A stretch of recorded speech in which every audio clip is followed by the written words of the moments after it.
The teammate battle continues down at McLaren. I'm Tim Hauraney, and this is Nailing the Apex. Let's get right into it. Dutch Grand Prix qualifying edition, and we'll kick it off with Oscar Piastri, obviously on pole position. Just a stellar lap from Oscar. Just I think a great all-around session from Oscar as well, just building up to it. I mean, that's essentially what Oscar did. We had spoken with Andrea Stella following this one.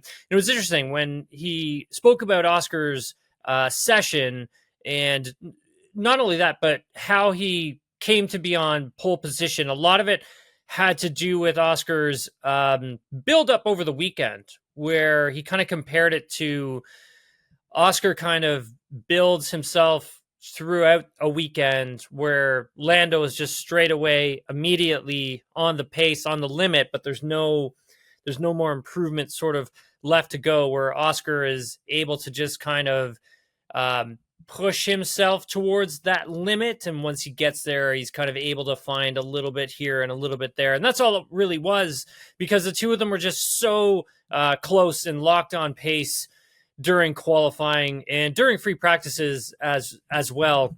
Not really much separating these two drivers, a couple hundredths of a second. I mean, it's really nothing. But Oscar set himself up well for the race on Sunday.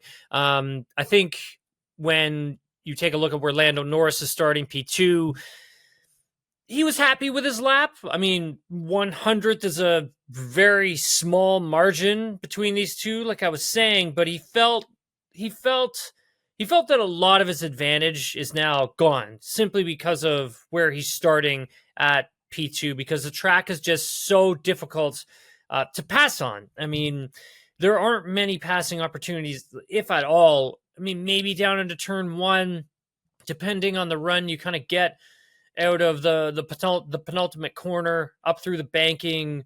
But Norris said that, to pass at this track, you need to be at least a second and a half quicker, he said.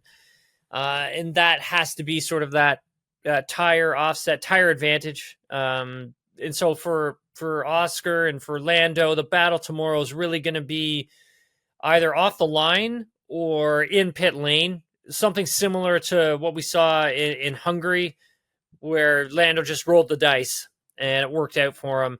This is going to be something similar, I think, on Sunday. It's probably going to be a one-stopper, but depending on the weather, depending on whether or not it rains, because it might. There is rain in the forecast for this race.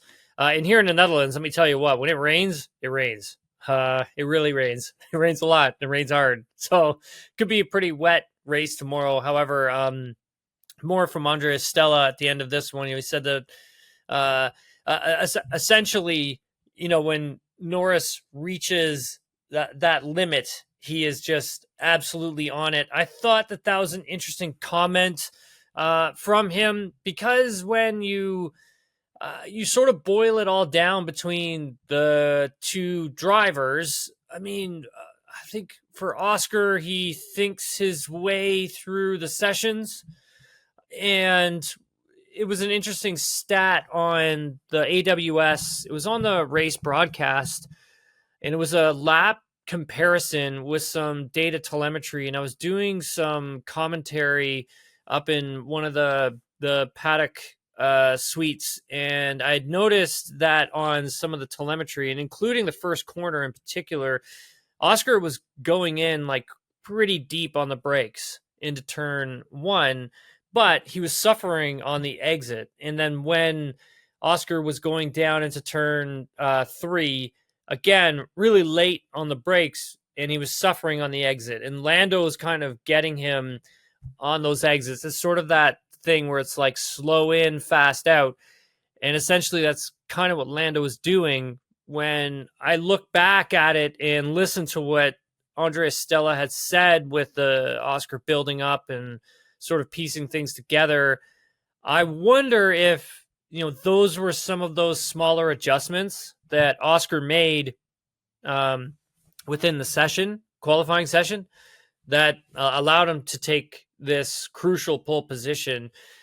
because when I looked at like the brake trace, I mean, he was braking later than Lando. It wasn't by much, and so I think in there is the difference because they didn't make any changes to the car. Like the cars, both cars actually were great. I was watching from turn one overhead, so I could actually like see down on top of both drivers as they came through turn one. And they're just so planted. I mean, as soon as they crack the throttle open, get back to power, and you can see the rear just squat down and they just take off. And there's other cars like, I mean, the Sauber in particular, when it came through turn one, it looked like a handful. There was a lot of like understeer to oversteer moments for both Hulkenberg and Gabriel Bortoleto coming through there. Same for Max. Max was similar in like FP3. The Aston Martins, they understeered a lot through there. It was a lot of understeer in that car. But yeah, it was a really neat advantage that I had for FP3 and for qualifying. P3, Max Verstappen. I mean, you should have seen the fans. They were wild. I've got some great video of them. These Dutch fans are incredible. I mean, when Max came out of the garage, the entire circuit was lit up with cheers, and I think they're probably powering some of that Red Bull car because again, that car is just not good. It's just not. And Max is just doing an incredible job at elevating it to another level. I think for Max, what made the difference, the team had made some small adjustments to the Red Bull racing machine, and for Max, he said that they had brought the balance more together for himself after FP3 and heading into qualifying. And I think that gave him more confidence. He had said that, the confidence was high, especially to attack in the middle sector. So Skyflock, like turn 7, which is extremely fast corner. And not a lot of drivers were fully committed to it this weekend. And Max's middle sector was just absolutely amazing. Like it was amazing. He was so fast in the middle sector. I couldn't believe it. I had to go back to watch his onboard camera, and he was just flying. Amazing job from Verstappen today. He has an extra set of soft tires for the race tomorrow. If it stays dry, or if there are moments where it's drying, that could be an interesting weapon for Max to use. So keep your eyes out on that for Max tomorrow with that extra soft tire, because that could provide him with a pretty sizable advantage here at this track. It'll be interesting to see though, like how it all plays out because he needs to get a good start. I mean, obviously Lando needs to get a good start too. So does Oscar. So it'll be interesting to watch those three going down in turn one, and also add on top of that, Isak Hajar, I should say, heading down into turn one. Best career qualifying from Isak Hajar in qualifying for a Grand Prix. P4 for him. He said it was going to be difficult to make it into Q3. That was one of the things because he had a rough day. It was a rough one. He had a rough weekend, I should say, not a rough day. He had a rough weekend. He said that once they did the final run in Q3, he said he really just put it all on the line. And what I took from that when he said that was essentially like he threw everything on the limit. And for him, he was able to just put it all together. And I think Liam Lawson, his teammate, was really pushing him this weekend. I did an interview with the two of them on Friday. And, they have a really good camaraderie between the two of them. They get along really well. I was actually quite surprised doing that interview with both of them because they were joking with each other. They actually had a lot of fun with each other. So that was great. It was nice to see. It really, however, we go back to Q3. I mean, Lawson really pushed Isak today, and I think that is what made the difference for the Racing Bulls because he just took that risk and it paid off for him big time. So I think when we look at this race, is a podium in sight for him? I mean, depending on what happens with Max and one of the McLarens, I mean, yeah, I think so for sure. It's a really impressive result from him. He didn't even run into FP2. They had a lot of work to do to get his car put back together for Saturday. I heard from team principal Alan Permain, and he was just beside himself at how well Hajar had done on Saturday in qualifying. George Russell was P5. George felt that it wasn't a maximized session for him. He said that P5 is where they deserve to be when they haven't maximized the weekend, essentially, is what he was saying. He felt that a podium is possible on Sunday, though.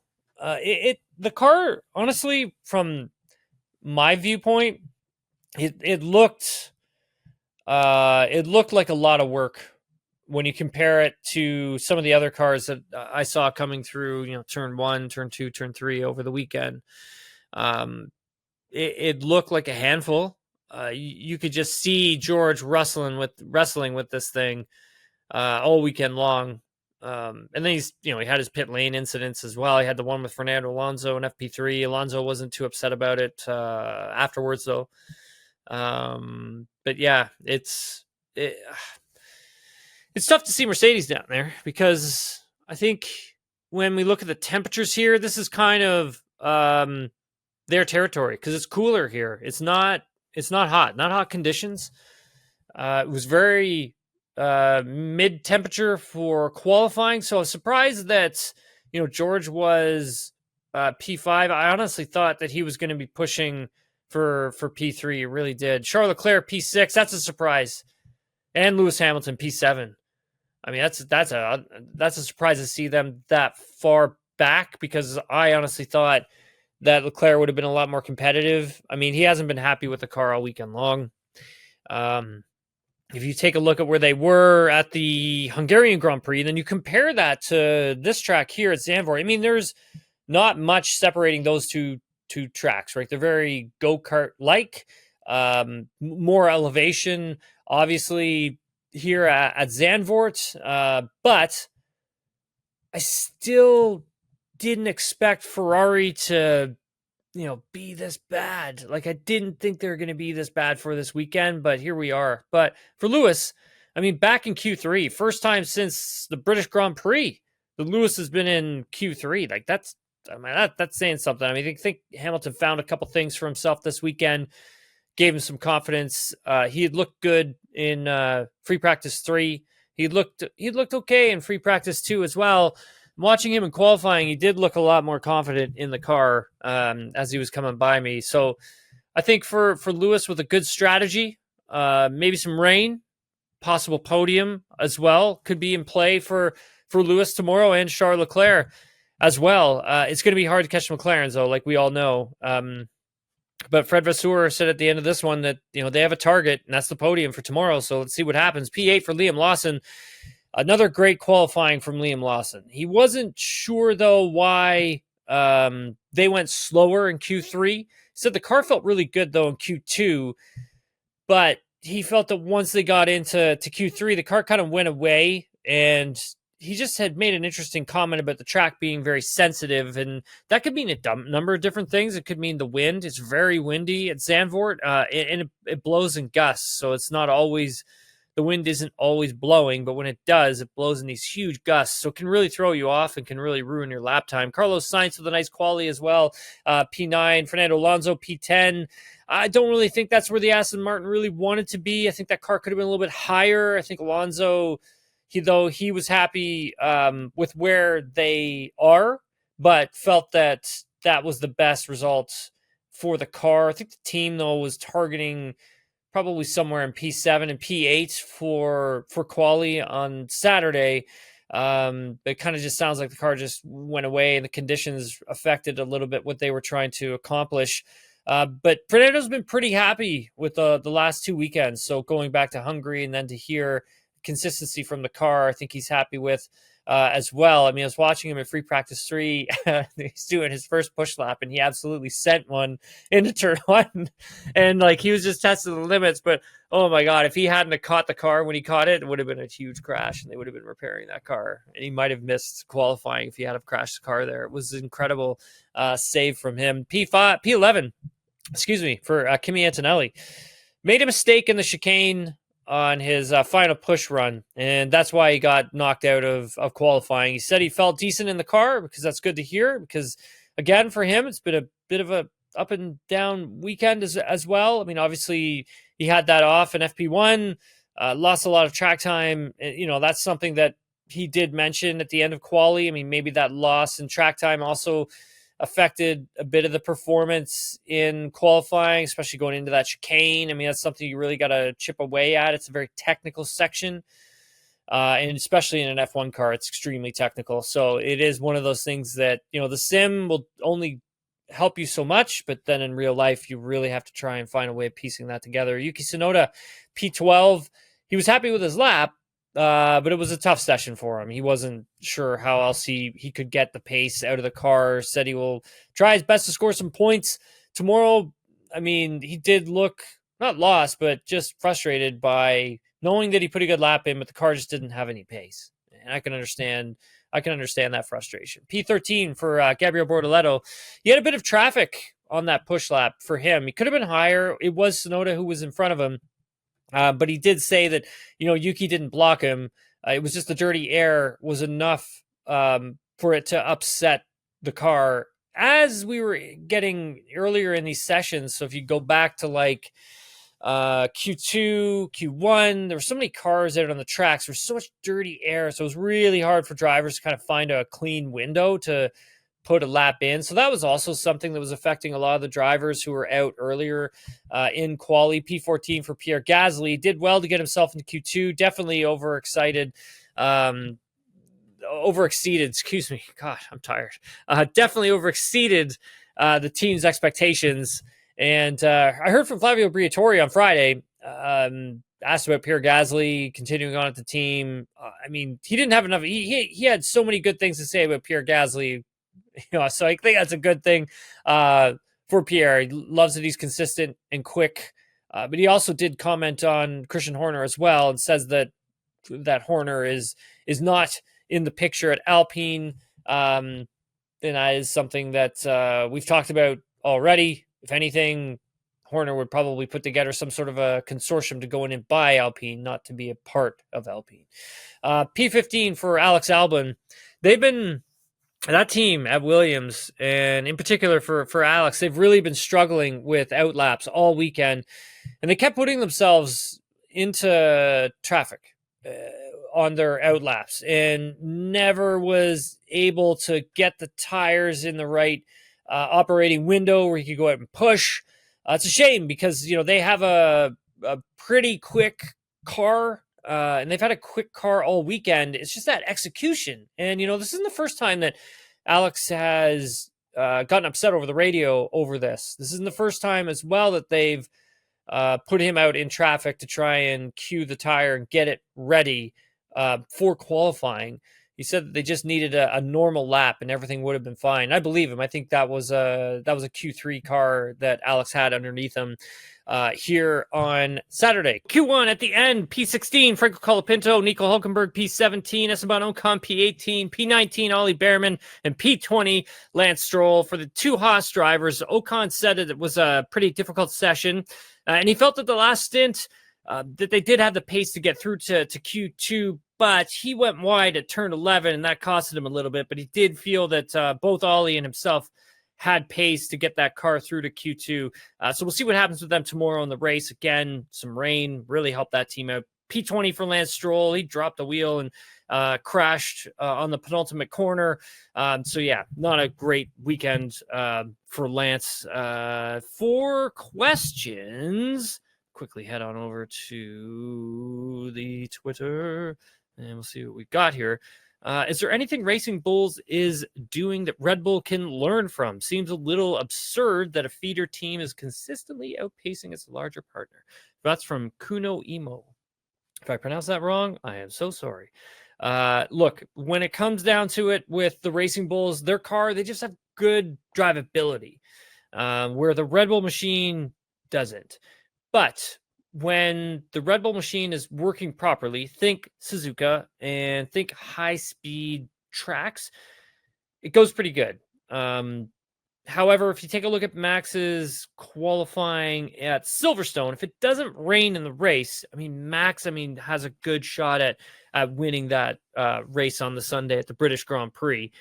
So again, right, it's track specific with that car. And if they're able to find a decent setup where Max can just take it and wring its neck, get the best out of it, then they can make it a quick car. However, the Racing Bull's great drivability, right? Just gives the drivers a lot of confidence. That's really the difference between the two machines.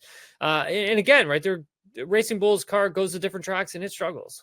So it's not really so much that they can swap cars or anything like that, or anything that they can learn from one another. Simply because at this moment, 2026 is on the horizon. I don't really think they would invest too much more time and money into this car that Red Bull has.